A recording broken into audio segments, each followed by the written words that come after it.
ইউটিউবে ব্যানার বা cover page আপনার ইউটিউবের চ্যানেল পরিচিতির ক্ষেত্রে একটা গুরুত্বপূর্ণ ভূমিকা পালন করে। আমরা কিন্তু মোবাইল দিয়ে খুব সহজেই ইউটিউব ব্যানার তৈরি করতে পারবো এবং সেটও করতে পারবো, এবং এখানে কিন্তু ডেস্কটপ ভার্সনে যাওয়ার প্রয়োজনও নেই। এখন ইউটিউবে যে নতুন ভার্সন এসেছে সেখানে কিন্তু মোবাইলের মাধ্যমেই ব্যানার তৈরি এবং সেট করা যায় খুব সহজে। এটা আমরা দুইভাবে করতে পারি, আরও অনেক নিয়ম থাকতে পারে, বাট এই দুইটা নিয়মই খুব ভালো।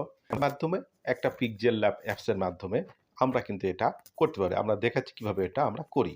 প্রথমে আমরা গুগল প্লে অ্যাপসের মাধ্যমে ক্যানভা অ্যাপসটাকে আমরা ডাউনলোড করব এবং সেটাকে ইনস্টল করব। এরপর সার্চ অপশনে গিয়ে আমরা লিখব ইউটিউব চ্যানেল বার্নার।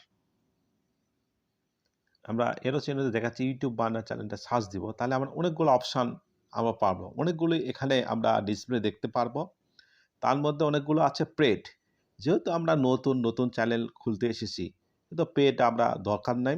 এর মধ্যে আমরা যেটা পেড নাই সেটাই কিন্তু আমরা এখান থেকে সিলেক্ট করব। আমি এই লোগোটা ব্যানারটা সিলেক্ট করলাম। এখন যেটা করতে হবে, যে ক্যামেরাম্যান ছবিটা আছে এটা কিন্তু আমরা এডিট করতে পারবো।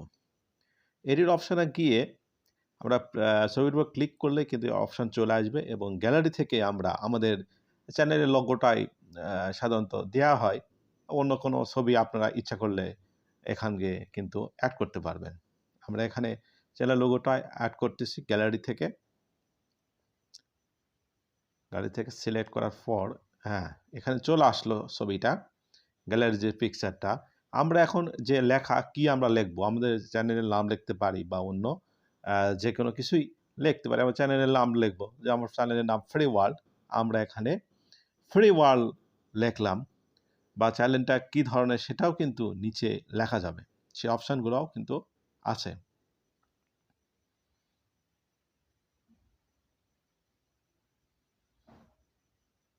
এরপর নিচেও বিভিন্ন কালার করা যাবে, বিভিন্ন কালারে আমরা লেখাটা লিখতে পারবো, তার উপর কভার দিতে পারবো। এই দেখা যাচ্ছে এরোতে এভাবে আমরা কিন্তু ছবিটাকে সিলেক্ট করতে পারবো। ফন্ট চেঞ্জও আমরা কিন্তু এর মাধ্যমেই করতে পারবো। এখান থেকে গিয়ে আবার কিবোর্ডের মাধ্যমে নিচের যে লেখাটা, যে প্যানেলের ফোকাসটা, সেখানেও কিন্তু আমরা এটা লিখে ফেলবো। এখান থেকে সাইজ আমরা সিলেক্ট করতে পারবো।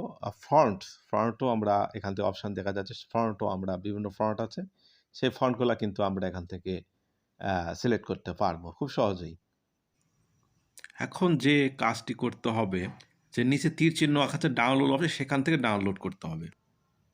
এরপর সেভ হবে। সেভ হচ্ছে। এরপর তো আমরা ইউটিউব ওপেন করব। কর্নারে যে লোগোটা আছে, লোগোটাকে আমরা ক্লিক করব। আমরা ইয়োরসেলাইন আছে, ইয়োরসেল অপশানে ক্লিক করব।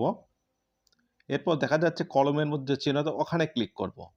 তারপরে এই তীর চিহ্ন, লাল তীর চিহ্ন জায়গাতে ওখানে একটা আমরা ক্লিক করব।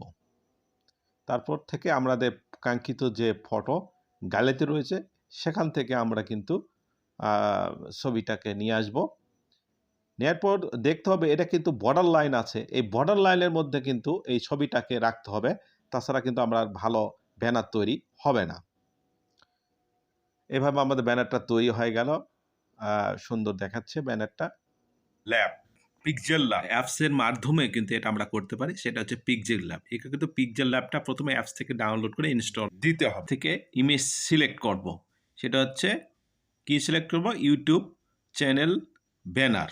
এই লোগোটা আমরা সিলেক্ট করলে সাইজটা কিন্তু চলে এসছে। তারপরে আমরা যে লেখাগুলো আছে পূর্বের নাই লিখবো, এবং লেখাগুলো কিন্তু একেবারে সেন্টার হতে হবে, বা অন্য কোনো একটা সেন্টার লাইন ফটো ব্যবহার করেও কিন্তু আমরা এটাকে সেন্টার লাইনে নিয়ে সেন্টারে আনবো এবং সেভ অপশানে গিয়ে সেভ করে পূর্বের নাই সেট করব।